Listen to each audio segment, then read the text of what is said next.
दुनिया जग सारा संसार तेरा है, दुनिया जग सारा संसार तेरा है।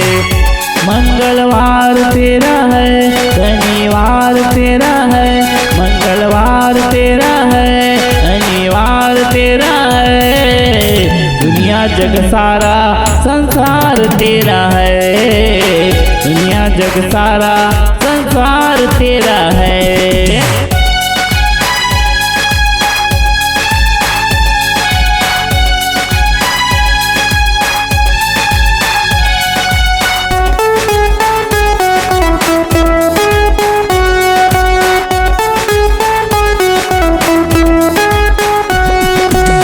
चमेली तेल और सिंदूर लगा के हनुमान जी को चोला चढ़ा के, चमेली तेल और सिंदूर लगा के हनुमान जी को चोला चढ़ा के। मंगलवार तेरा है, शनिवार तेरा है, मंगलवार तेरा है, शनिवार तेरा है। दुनिया जग सारा संसार तेरा है, दुनिया जग सारा संसार तेरा है।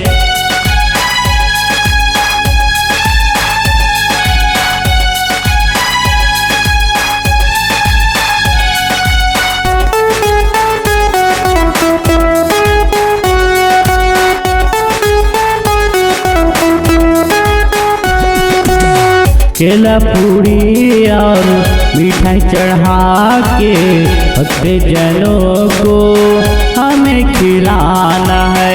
केला पूरी और मिठाई चढ़ा के भक्ति जनों को हमें खिलाना है।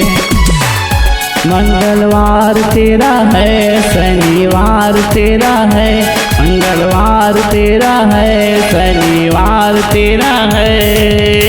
दुनिया जग सारा संसार तेरा है, दुनिया जग सारा संसार तेरा है, दुनिया जग सारा संसार तेरा है, दुनिया जग सारा संसार तेरा है, दुनिया जग सारा संसार तेरा है।